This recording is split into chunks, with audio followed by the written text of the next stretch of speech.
Hasbunallah wa ni'mal wakil ni'mal maula wa ni'man nasir. Kuwi tumrap sing ngrasuk agama Islam no, kuwi donga sing mujarab ngono. Manut dawuh guruku Kyai Haji Nawawi Khalil Suyuti Tasik Agung, sanate kok saka Mbah Maimun Zubair. Kuwi nek bar salat 5 wektu diwaca ping 99.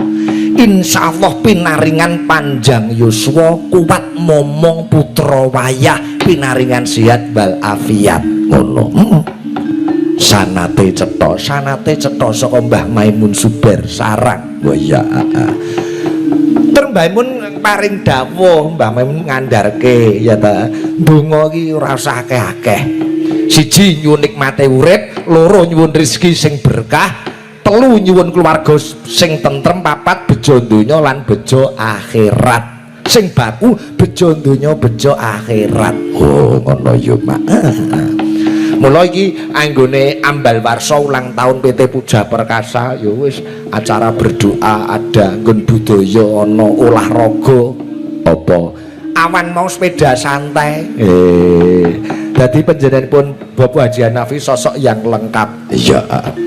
Tak gawake gamelan wayang sound system sing monitor kok jero kok omah.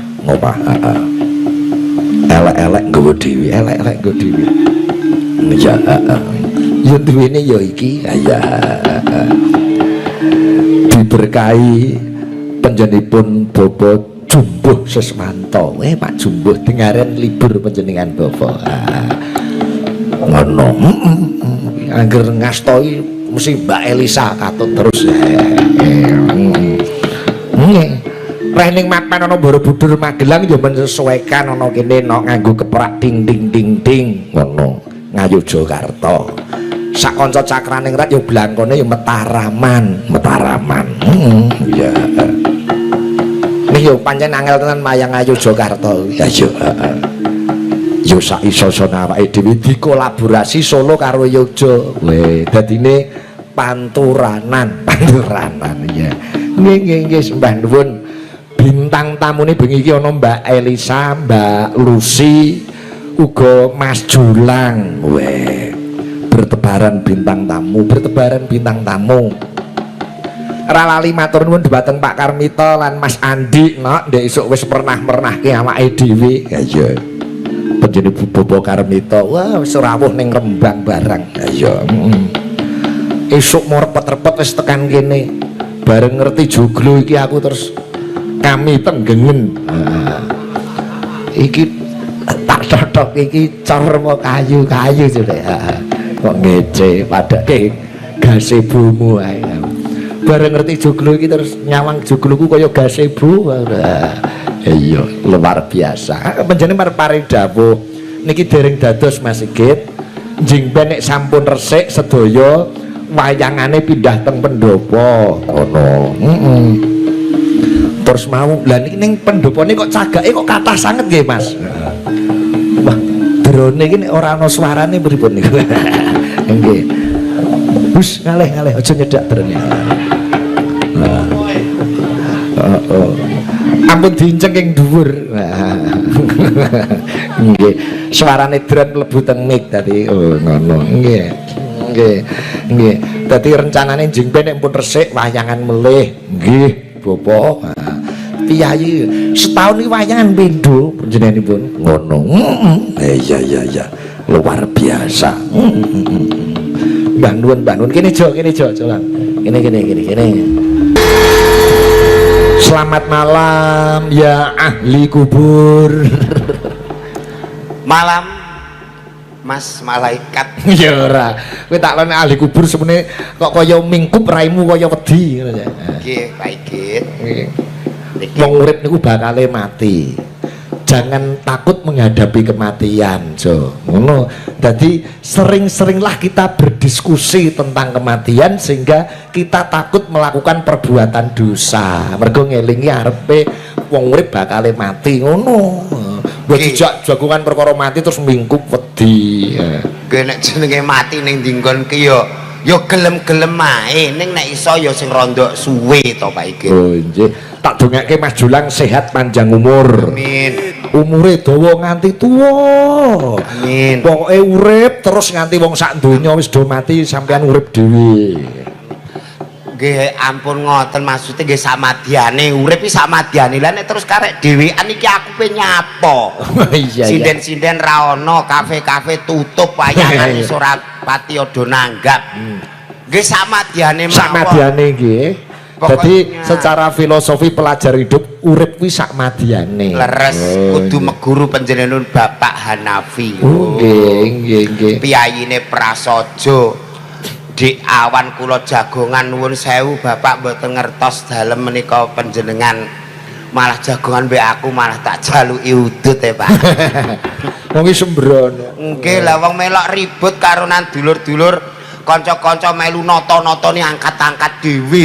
Jenenge Walah kiai. Mas kula panjenenganipun Prasaja Estu. Nggih, nggih, Jebule nggih. Pak Hanafi menika ingkang kagungan nggih. PT Puja Perkasa. Luar Iki biasa. rencanane sok dadi hotel, resort, ngono kuwi penginapan, rumah makan. Wih, Iya. nggih. Urung ana setahun wis dadi blegere kaya ngene iki. Urung ana setahun nggih Pak Igit. Elok. Wis pokoke melu ndonga awake dhewe nyontok Bapak Haji Hanafi kenapa bisa sukses lho.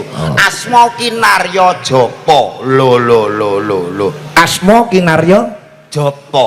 Lho, dadi biyen ki panjenenganipun diparing asma Hanafi. ana tegese. Tegese menika ingkang dalem pelajari menika orang yang lurus mukmin sejati dan orang yang benar-benar beriman.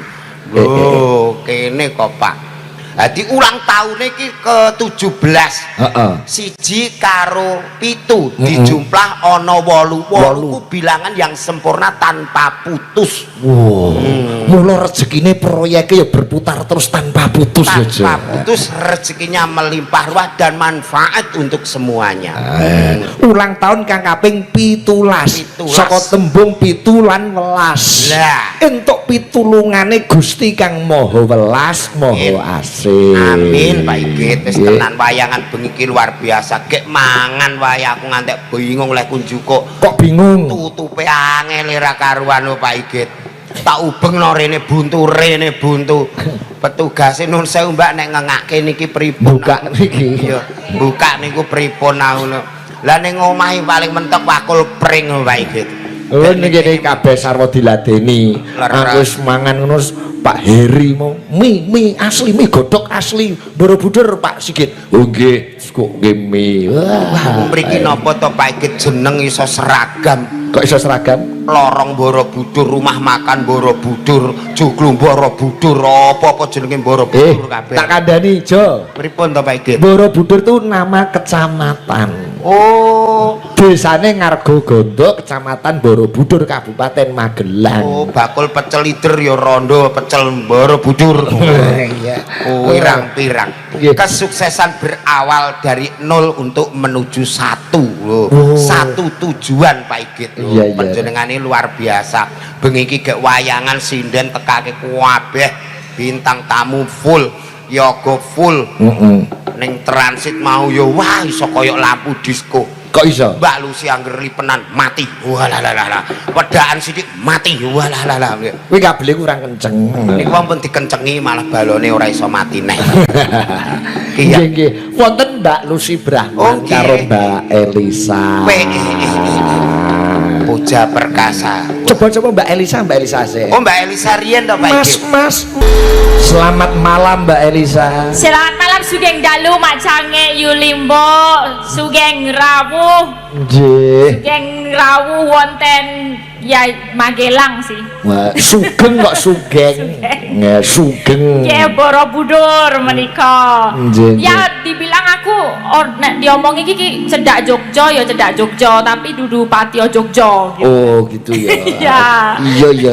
Yes. Patio Jogja. Pancen anu kok coba Elisa nek caturan dialog kaya ngono mergo iki ora trahtus Jawa ning bapak ibuke saka Sulawesi. Oh, mboten piyai Jawa. Kapangapunten sowan malih Pak Haji Hanafi. rumiyin pun nate Mas Seno. nggih kalian Pak Seno Wonten dalem Demak. Nggih saderengipun Covid menika. Covid. Wah, Covid kok kopet. aku Nggih. mikir ngantek luwara kabeh Pak Napa Gendasku. to? Covid ya dadi kopet, sugeng ya dadi sugeng. It's okay, don't worry. No Yeah, problem, I'm yeah. so sorry about that. Okay. I'm so sorry about that. Yes, because Can you understand what I speak? no, aja sing ngomong kuwi malah angel. Tapi ye. Ya mengaturkan dan berdoa. Yo, derek mangayu bagyo. Ya Nggih. Yo, derek. derek mangayu bagyo. Derek iki sing disewake menggone Pak Nabi lho. Derek. Derek. Nah, Derek. Iya. Derek mangayu bagyo menika pitung belas tahun. Pitulas kok 17. Pitulas. jajal latihan Pitulas. Pitulas. Pitulas. Pitulas. Aku ki asli kene kok. Pitulas. Ceda aku. Kamu berapa jam tekan kene? 5 jam setengah. Ya aku mung saja mo. Berarti yo akurat aku. Oh ngono ya Iya. wis. Ya. Seh ora ayu takon mulih tenan ini. Ulang tahun yang ke-17 tahun. 17 tahun ya Puja Perkasa, muga-muga semakin anggone ngrembaka anggone ya bisnis ya iso marake buka lapangan kerja kanggo sedaya menungso. Wes ya menungso. Nek omongi sing penak. Membuka lapangan pekerjaan untuk masyarakat banyak. Masyarakat. Ya gitu. Pokoknya semakin meluas SDM-nya. Nah, ngono. Ya, Kok terus kanggo menungso. saya bako, Amin. saya awet ngerembaka. Amin. Amin Ya. amin amin. Ngerembaka dadi ngerembaka. Ngerembaka. Mbak Elisa sampun makaping-kaping dipun timbali Bobo Haji Hanafi sekeluarga nggih. Nggih mboten kaping-kaping kok. Oh. Nembe ping kalih putih. Oh, Kok nggih. nggih niki kalih saged sowan malih kok tasih kemutan. Nah, kemutan bener. Nek Kemutan ngaten lho. Ya dasaripun Pak Haji menika lembah manah sanget. Nggih, dadosipun. Kula baru jalan itu udah langsung ditawari itu tadi loh. Ditawarin apa? Ya makanan-makanan pirang-pirang itu Oh, tadi. Yo. iya. Oh, arep bakmi Jawa, apa bakmi rapati Jawa. Ya ora ono, Mbak. Ah, bakmi Jawa Jawa tok ana rapati Jawa bakmi sing piye? Apa Ya. campur pitik utuh ngono kuwi piye? Tergantung doke. Oh. Iya. Ngono ya, tergantung doke. Nek doke yang kampung kan namanya ndok Jawa, Ndok dari Jawa. bakmi Jawa. Oh. Tapi nek rodo nasional ndok negeri beda. Oh iya wis. Ya. Tapi nek ndoke jolang. Ah, oh, piye nek ndokmu? Aja tenan. Ndok kisut. Aja wong iki kecepet wae gringgingen ya. Ya, pokoknya doanya buat Pak Haji semoga diberikan kesehatan Amin. selalu, panjang yuswa berkah, anggonipun momong seluruh sumber daya, juga karyawan, juga keluarga. Amin, Semoga amin, diparingi kesehatan. Pelok di pelok. Iya, duke kabesan karo Mbak Lucy Brahman saka Ponorogo, Jawa Timur. Iki diaturi mriki pindah. Iya no. Oke. Mas Mbak Lucy, Mas. Wah, ngopo Mbak Lucy? Lagi diaturi mriki. Oh iya, di spoti ditembangke no. Napa sing pas wae iki? Numpak perahu layar mergo Mbak Lucy iki piyayine bakoh kokoh kaya perahu sing nerjang ombak ae. Yo, perahu layar Mbak Lucy. Sugeng dalu sugeng rawuh wonten Magelang Mbak Lucy Brahman. Alhamdulillah luar biasa, suatu penghormatan. Terima kasih saya aturkan kepada Mas Sigit Arianto. Nggih. Berkat lantaran penjenengan saged sowan Bapak Haji Hanafi. Haji Hanafi. Bidal saking Ponorogo Jawa Timur tabuh pinter. Mau kalau tabuh jam 1 siang. Jam Luar 1 biasa. siang. Nggih, wow, bidak saking mriko walah udan mboten ketok napa-napa. Tapi saking semangat kawula Nggih. badhe sowan Bapak Haji Hanafi. Bapak Haji Hanafi. Kula wis ora ketok dalan wis tak terjang. Halus. Kok nguri bodimu koyo bodi Borobudur. Kok bodi Borobudur? Halo kadung ngene iki yo tenan lah ngisore iki cara disumeti kutukan ngono ra ya pas. Lagi pinaringan sehat to Mbak Lucy? Alhamdulillah untuk pangestu penjenengan sehat. Saya juga remen sangat mriki piyai-piyai sukses sami rawuh sedaya. Nggih. Ada senior saya menika dalang kondang saking Magelang Bapak sinten mau? Bapak Jumbo. Alhamdulillah. Artis kondang Mbak Elisa. Wah, Nggih. ade wedok niku lek sering teng Jawa Timur nggih pinanggih. Panjenengan nggih sehat wau tabuh pinten rawuhipun Kang Mas? Kula repet-repet sampun dugi mriki subuh pun dugi mriki mergo wau dalu teng Yogya terus babas mriki. Masya Allah luar biasa, matur sembah nuwun. Sami-sami. Ya. Dan- Mengucapkan apa datang PT Puja Perkasa yang ulang tahun ke-17. Padha-padha Luar biasa. donga. Saya ucapkan selamat dan sukses khususnya kepada keluarga besar PT Puja Perkasa. Perkasa. Nah, Puja Perkasa. Jadi niki yang bergerak dalam bidang konstruksi. Oh, kontraktor. beliau. kontraktor. Nah, bener. Gawe jalan tol. Loh, kula- Gawe Loh, jembatan. dalane apa mau wong lanang? Dalan lanang. Iya. Apa kok wong lanang? Tol. Kene-kene. Jadi bapak itu usahanya macam-macam nggih leres Mbak Elisa. Nah. Jadi konstruksi bangunan terus napa wau? Ayam sapi. Peternakan. Ono sapi, limosin. Wah. Ini aku Lah, mah. iki awakmu sesuk aja mantuk. Iki mang nyapa? Limosine ora ana tunggale, Brahman dereng Pak niki sesuk. Ingoni sisan. Kula wajrih lho Mbak Lisa kan pun sowan bapak kali ini. Nah. Kula ki arep sowan ki wani ki orang no. Dah ora nyopo ra wani.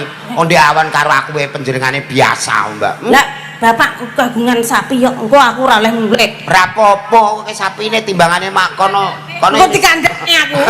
Ya di kandangnya dige babon sampean. Lah nggih. Luar biasa, semoga sukses selalu, tambah ngeremboko, Amin. bermanfaat bagi masyarakat Indonesia Amin. pada umumnya. Luar biasa, guanjane kathah, ganjarane kathah karena membuka lapangan kerja ana untuk sekolah warga barang masyarakat. iki. Oh, Ana gitu. sekolah ya awakmu ora ngerti to. Ning Demak Yayasan Demak. Hanafi. Yayasan Hanafi niku bergerak di bidang khusus anak-anak yang perawatan khusus nggih, Pak. Oh iya, kowe ero ae. Aku iki ngerti? pasien kono biyen. Loh, Mbak Elisa, tak aturi. Jadi iki jawane nyon sewu mau ki ngrasani Pak Hanafi. Oh, ngerasani piye? Iki cara ketan iki. Iki to. Apa? Cara ketan. Koro kenton. Coro. Coro nganggo ketu lho. Nyon Awakmu sewu, mari nyon ora sewu. ngerti kok Ah, aku piye? biyen sing dadi kian santang. Lah Yang santang apa lagi? Yang santang iki putih gede dhuwur ganteng lho, kowe diwedaki malah bulak Lah rupane iki kok. kena krawukan begone Pak Hanafi kok. Mau ngrasani kene ndek. Apa ngrasani Aku seneng apa? karo Mbak Elisa iki. Piyai cantik, luar biasa ya ta? Iya. Ya dalang kondang. Jajal-jajar kene masyaallah. Lek dijajar nyun sewu ya nyun sewu. Pripun Mbak Lucy? Lek dijajarne kaya midogdari nyangking. Kirek. Nggih matur nuwun niku wau badhe matur ngoten niku wau nggih. Kirek keciliken. Ya Apa? apa? Asu. Kok nesu lho, seniman ki ora pareng nesu apa nek disanding wong ayu kaya ngene iki lho. Ora sithik nesu. Tapi pomo padha-padha milih kowe duwe bojo aku karo Mbak Lisa pilih. Milih sapa aja? Iya. Dipikir tenanan. Masih ana ngene kaya asu ya milih iki ya. Kleru kowe iki. Lah kok kleru Duwe nyapa? bojo ayune kaya Mbak Elisa kaya ngono iki malah ndang disedakne tangga ngundang mati. Lah, kok- Merga bojomu kayunen. Lho, lah nek Jolang iki kok gonceng bojone Elisa apa or kalos? lah nek tak bojo awakmu iki terus wong-wong piye? Lho duwe bojo aku ya ora apa-apa awan mbok tinggal teko ndi-ndi nek sing nemu to ya. Alung di bojo Elisa didongakno mati cepet sebelah nek di bojo awakmu. Piye? Matine loro alon-alon kowe. Lho, kowe kudu syukur lek Mbak Lisa iki kan kayunen lek kanggomu. Iya. Duwe bojo langsing, duwe bojo sing gedhi kaya aku, umpama kowe ra duwe dhuwit nara rasen kok apa-apa kan bojomu pangga gedhi. Oh, dadi ketok susah susah ora ketok ngono ya. Susah ra iki to. Nek- Mbak Lisa ki namanya. Mau ngrasani nyun sewu nggih. Ngrasani Kalau kita apa? kan nyun sewu lho Mas Sigit. Mau ngrasani. Bocah kok wajib. Ngrasani bapak ngene. Alah, bapak iki anu ka lho, apa iki jenenge? Joglo. Joglo. Mas Sigit. Berikut. Pamer dhek bapak is joglo iki pira to iki? Sukune pira to? Sokone pira sokone? Pirang belas ngono. Alah, pira iki paling? 16. Paling mek 20 ngono. Paling mek 20 nggon aku kula 50 kok. Gone iki Bolang umuk ngono. Takonono. seket. Cekake seket. 50. Mosok iki ne seket. Seket. Tenanen. Lho sik aja tak urus kok iso cagake akeh men omahmu ki. Eleh bapake kalah omahe karo aku. Ngono Pak Igit. Piye? Perkara cagake akeh niku ora perkara apik Pak Igit. Lah piye? Nggih perkara ndoyong iwa tak jagaki, ndoyong nengen tak jagaki. Niku terus dadi tumpuk-tumpuk. Layak aku nyawang omahmu kok sombong. Lah pripun? Omah kok ngene ndak. Omah malang kerik. Layak sombong dangak ngene arep malang krek ngene. Lah, lah. Jebule ndoyong mengguri to aja kae. Nggih, malam iki tak tinggal Jumatan malah ambruk siji ngono Pak. Sujud. Gon-gon terase. Wah, ning tak syukuri saestu Pak Igit daleme menika menjadi inspirasi dan motivasi. Oh, Gede kayu tenan ke koncoku dalang Rembang kae. Wow. Ya padha iki ya. Iko malah nganggo ritual ngadeke kok. Lah kok iso? Saurunge papan iki copok aja ngantek mbok demek engko mergo mlengkung. Wong ki cor-coran. Yo. Ora apa-apa ning kapan-kapan muga-muga ketularan nggih Pak Igit. Nggih, amin. Bisa amin. sukses kaya panjenengane. Mau wis tak solawati kok tak demek karo tak solawati. Nggih kula nggih pe ketularan. Mbone kaya ngene pe alah aku ya ngono. Dadi Mbak Elisa karena panjenengan ingkang asring sowan mriki saya nembe sepindah niki alhamdulillah sowan. Bisa sampai Borobudur. Iya, saya mboten ngertos piyai mriki niku remenane napa mengke lek kula matur kekaran nyuwun pangapunten. Boten nopo-nopo remen. Besok bisa mampir sana itu. Ketinggal kan itu 6 langit dari sini itu. Apa itu yang ketinggal Itu apa 6 lampunya? langit itu. Lampunya kendel-kendel itu apa itu? 6 langit nanti so nyawang opo-opo sih kok kono. Oh iya, iya. apa itu? Ada request dari Yeah. Bobo Haji Hanafi tadi. siap, nggih. Ada fragmen ketopraan. Fragmen ketoprak. Slender. Lakon menopo niku. Yo kira-kira sing julang bojone loro sijine cemburu. Sri Huning karo Kumolo Retno. Wah. Ngerti ora aku? Ora aku diandani wae Ya, lakone. wis, Aku dari sopo? Aku dadi Sri Huning. Sreune. Aku sih Julang dadi Wiratmoyo. Ya. Iki Kumolo Retno. Ceritane kamu nanti saya terima cintanya di sini cemburu. Oke. Yes. Iya, gandrung sik nojo. Jumbuh lawan request Bobo Hanafi podang kuning. Oh, ngaten. Request podang kuning pepeling caping gunung gubuk asmara. Alon-alon nggih Pak Igit. Suasana. Sing gandrung Elisa. iya. niki ceritane kula sing mbok wek ngoten. Iya. Kumolo. Kumolo Retno padha senenge urung dadi Oh, bojone. iya. Kumolo Retno, Kumolo Suradi. Sing direbone kaya Bathara Kala.